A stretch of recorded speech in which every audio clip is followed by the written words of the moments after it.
I want to begin by introducing a term I haven't used with you before, but you need to start using this. The term is Nutrigenomics. And what does that term mean? It's how dietary components, how things we eat, things we ingest, generally refers to food products, how they interact with the genome, that is the DNA that encodes all 25,000 of your genes, to regulate gene expression. So those genes are the blueprints for everything that you are, and you can be put together by about 25,000 little unique machines. Some of them are unique to you. Nobody else has quite the same sequence. Others we all have in common, and that's the blueprint that makes you who you are. So how things we eat can affect the expression of those blueprints, how the rate at which they're converted into the enzymes that they encode, the little machines that do the things you have to do. This word you all know already, but what is it? What is protandem?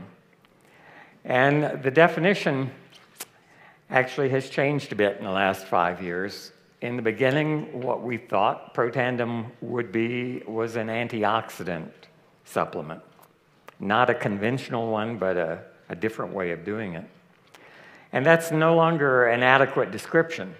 So this is what I want you to learn and want you to use as you describe protandem. Protandem is a Nrf2 activator in the nutrigenomics arena, all right? You may not have any idea what I just said, but you have a job, you have an obligation to learn what this means. And I'm going to tell you in the rest of this presentation what some of those words mean. Nrf2, Nrf2, it's an abbreviation for something you don't even want to hear, but it's a long word.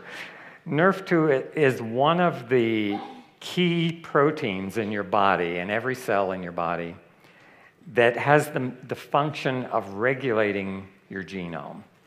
Yeah, I said you have 25,000 genes that are expressed.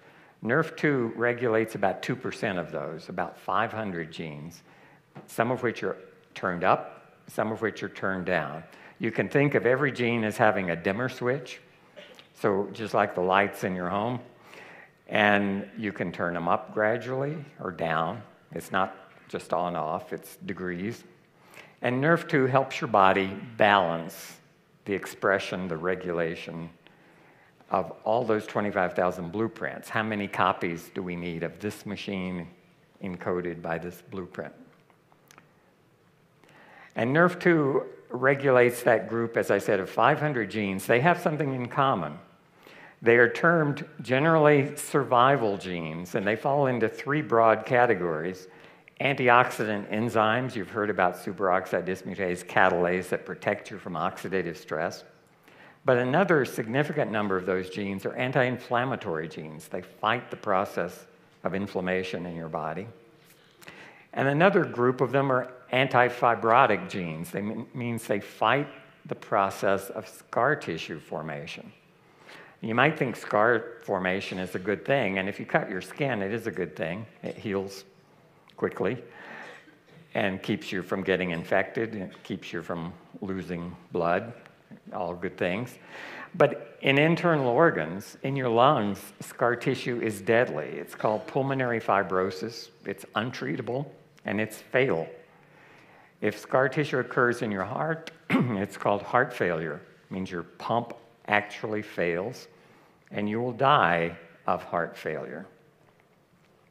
So taken together, these things protect cells in your body when they're in stressful situations. It may be due to trauma, it may be due to aging, it may be due to disease processes. But that group of genes all have the same kind of dimmer switch, and Nrf2 is the protein that can reach those dimmer switches and turn them up or down. So it's responsible for that. It's been called the master regulator of antioxidant gene expression. So how does that work in a cell? This large green oval represents a human cell. And that little purple gizmo in the upper right, labeled a Nrf2 activator, is one of the 5 active ingredients in Protandim. And so as that Nrf activator approaches a human cell, it binds at a specific site. It's called a receptor on the cell surface. The analogy I'm going to use is if this big cell is your home, that Nrf2 activator just stepped on the front porch, and it did something. It pushed your doorbell. It rings, causes a reaction inside the house, in this case, inside the cell. What is that reaction? Well, if it were the doorbell, you may be sitting on the sofa watching TV, and suddenly you get up, you do something, you have a response. Inside this cell, the same thing happens. When Nrf2 rings the doorbell, as it were, an enzyme called a kinase, what it does is not terribly important, but it's one of these 25,000 gene products, and it's doing its job here to realize that Nrf2 needs to be activated. So this Nrf2 activator, by activating the kinase, brings about a chemical reaction, and there you see a little round red protein labeled Nrf2. That's our signal molecule, messenger molecule. And it's being held inside the cell, but outside the nucleus by another protein here labeled KEAP1. Because this kinase physically changes the Nrf2, and you can see there it's put a little yellow phosphate group on it, change in structure. And that change brings about a release of Nrf2 from that blue protein that's been holding it out in the green part of the cell, allows it to diffuse into the nucleus where all those genes are housed. And once in there, it has access to all those dimmer switches, the 500 that control the Nrf2 regulated genes.